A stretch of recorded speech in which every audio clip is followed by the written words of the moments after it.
आइए जानते हैं आज की कुछ प्रमुख अंतर्राष्ट्रीय खबरों को। पहले एक नजर हेडलाइंस पर। मुंगेर में फिर बवाल, थाना फूका। चुनाव आयोग ने एसपी लिपि सिंह व कलेक्टर मीना को हटाया। 2016 में तौसीफ के मामा ने किया था इंस्पेक्टर का अपहरण, अब एसआईटी करेगी पूछताछ। वायरल ऑडियो पर दिग्विजय सिंह का कबूलनामा, हाँ मैंने प्रत्याशी को चुनाव से हटने को कहा था।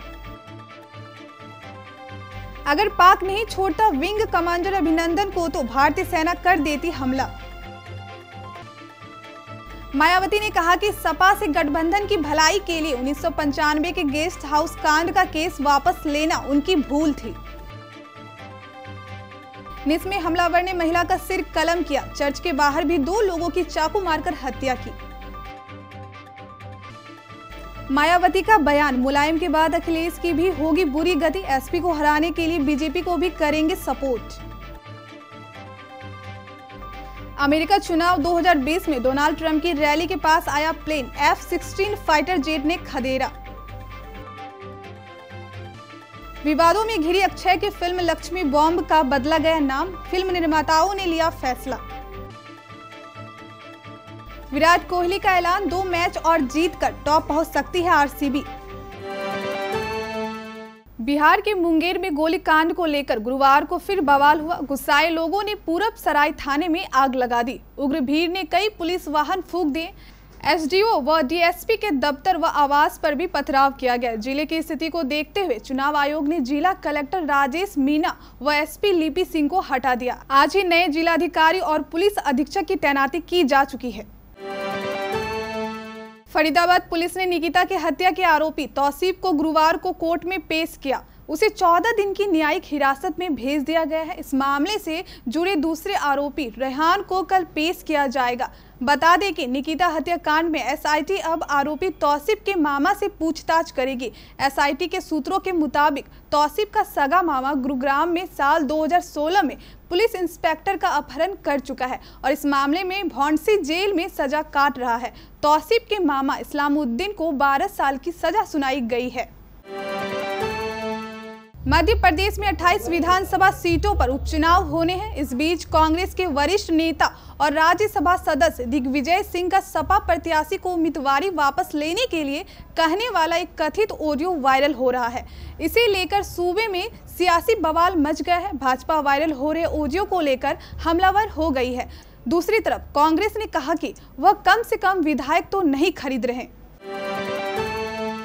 पाकिस्तान के इस दावे के बाद भारतीय वायुसेना के पूर्व प्रमुख बीएस धनोआ की प्रतिक्रिया सामने आई है। बीएस धनोआ ने कहा कि पाकिस्तान की ओर से जिस तरह से बयान दिए जा रहे हैं उसका कारण उस वक्त भारतीय वायुसेना के पोजीशन थी। उन्होंने कहा कि उस वक्त भारतीय सेना काफ़ी अग्रेसिव थी।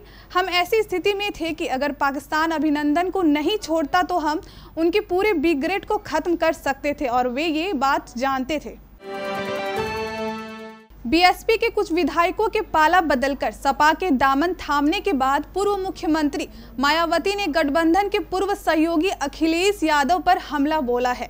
उन्होंने कहा कि सपा को हराने के लिए अगर भाजपा को वोट करना पड़े तो वह भी किया जाएगा।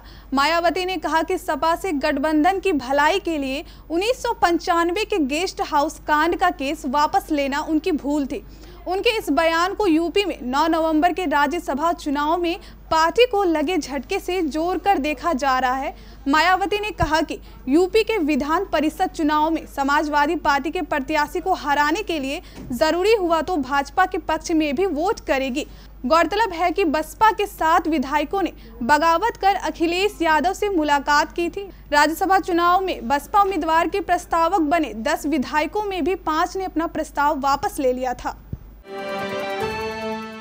फ्रांस में 15 दिन में दूसरी बार आतंकी हमला हुआ। निस शहर में हमलावर ने एक महिला का सिर कलम कर दिया और चर्च के बाहर 2 लोगों की चाकू मारकर हत्या कर दी। निस के मेयर क्रिस्टन अट्रोसी ने इसे आतंकवादी घटना कहा है। उन्होंने बताया कि आरोपी को गिरफ्तार कर लिया गया है।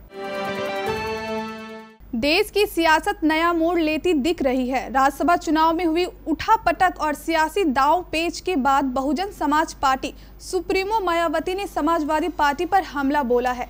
मायावती ने कहा कि मुलायम सिंह यादव के बाद अखिलेश की भी बुरी गति होगी। उन्होंने समाजवादी पार्टी को हराने के लिए किसी भी पार्टी को सपोर्ट करने की बात कही। मायावती ने एसपी के संपर्क में आए 7 विधायकों को निलंबित कर दिया है।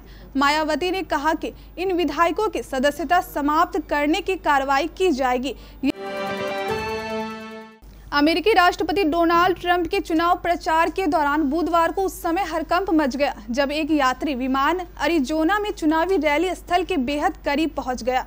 प्रतिबंधित हवाई इलाके में यात्री विमान के आने पर अमेरिकी राष्ट्रपति की सुरक्षा में तैनात सीक्रेट सर्विस हरकत में आई और तत्काल यूएस एयरफोर्स ने अपने एक F-16 फाइटर जेट विमान को दौड़ाया।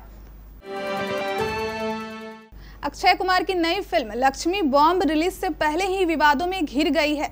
फिल्म के निर्माताओं ने विवाद को शांत करने के लिए अब इस फिल्म का नाम बदलने का फैसला किया है।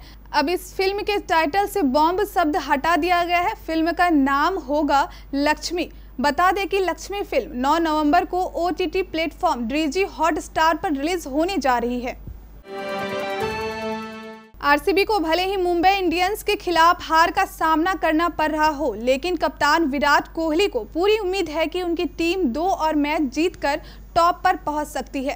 कप्तान विराट ने डेथ ओवरों में मुंबई इंडियंस के गेंदबाजी की तारीफ करते हुए कहा कि उनकी टीम मुकाबले में 20 रन पीछे रह गई। आरसीबी को बुधवार को 6 विकेट पर 164 रन पर रोकने के बाद मुंबई ने 5 गेंद बाकी रहते लक्ष्य हासिल कर लिया।